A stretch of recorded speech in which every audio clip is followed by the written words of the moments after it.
Hello, my name is Mr. Wilke. We're learning statistics, and we've been talking about four-step inference. We're going to talk about a new kind of inference today, inference for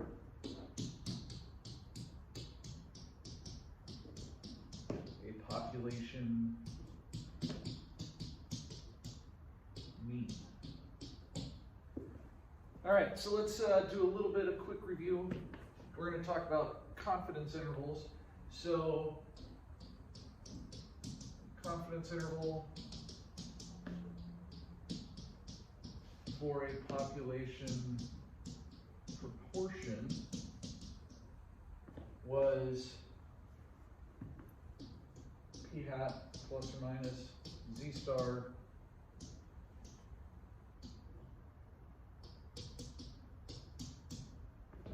times root PQ over N. Now, remember, it's the statistic plus or minus critical value times standard deviation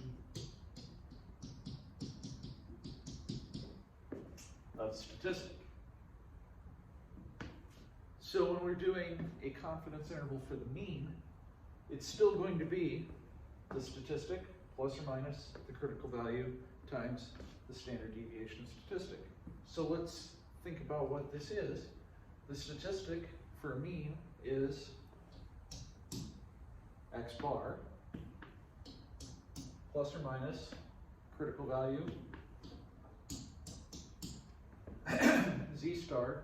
What's the standard deviation of the mean? It's just sigma over root n. But there is a problem here. How do we find the standard deviation, the population standard deviation? Population standard deviation, remember, is square root of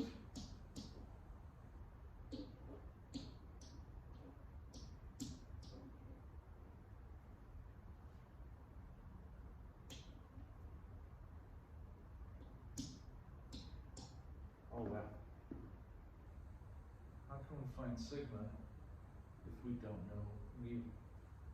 We can't, and that's the problem. We don't know sigma, so we're going to use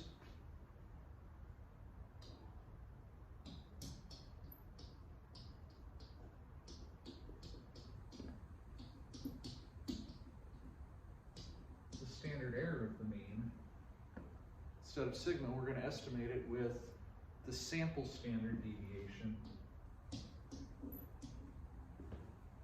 S over root n. Now, that means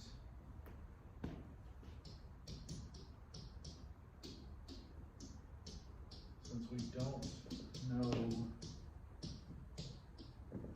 we can't use z. So we're going to learn a new distribution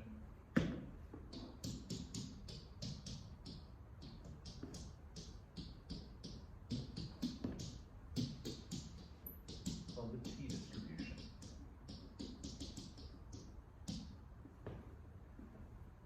Now, the t distribution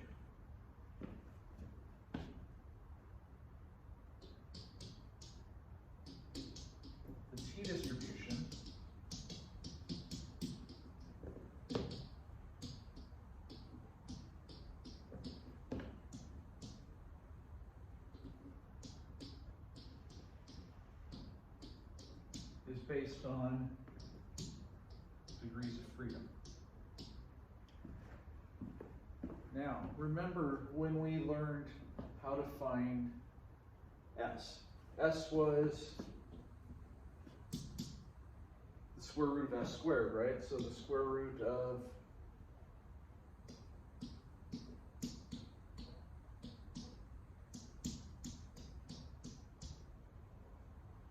that. So why did we divide by n minus 1? Because this has n minus 1 degrees of freedom. Everything else was free to vary except the last one, right? The last one was fixed, and we'll talk about that in just as soon as the video's over. We'll talk about that in Zoom. If you have questions about it, I don't know, I'll answer. Okay, so based on degrees of freedom. Now, the t-distribution looks normal, sort of, but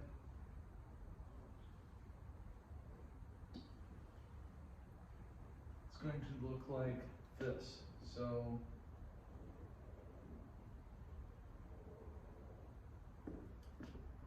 as degrees of freedom increase,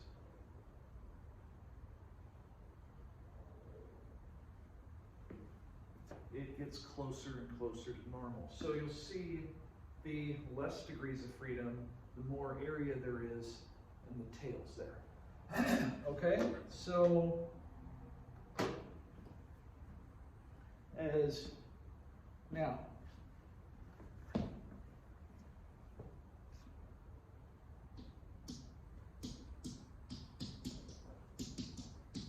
the t-distribution has n-1 degrees of freedom. So if n is high, it's going to be closer and closer to normal. Okay, so and I'll show you the t-distribution in just a couple minutes, but let's talk about the conditions first. Conditions. Now, with condition, it's got to be random. Why do we need to follow the 10% rule? This is only when we're not using replacement, right? We need the 10% rule, which means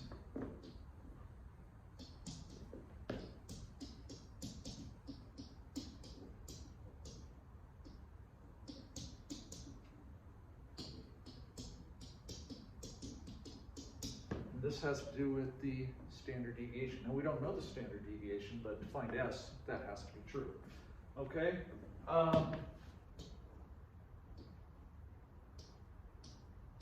Now, I've seen some books use 40. Our book uses 30. It has to be greater than or equal to 30, or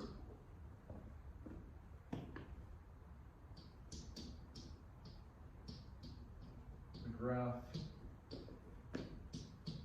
must be close to normal. So if it's symmetric single peak and n is like 10, that's okay. Now if n is large, remember central limit theorem happens. Well, we don't use the central limit theorem here, but the same basic idea applies, okay? So there's our conditions. Now, let's talk about how to find T star.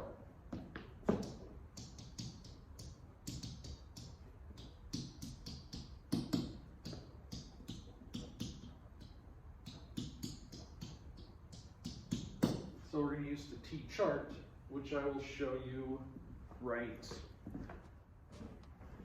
now. All right, so here's our T distribution. Look, you can see it's pretty close to normal, right?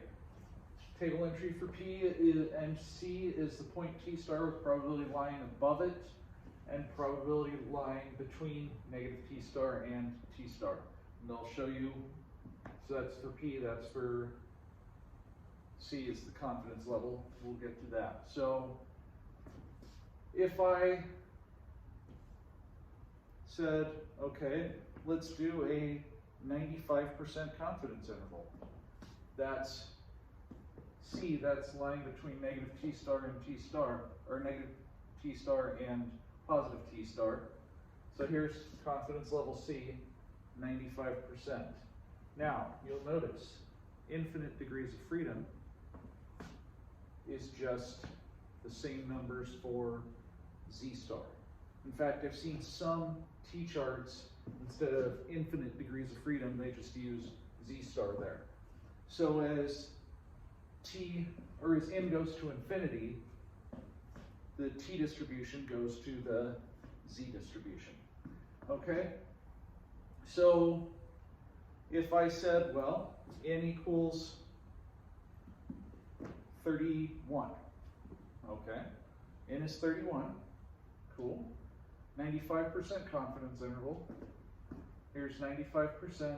That's 30 degrees of freedom. T star would be 2.042. Okay? Do we see how that works? Can you guys see this well enough? I hope. All right.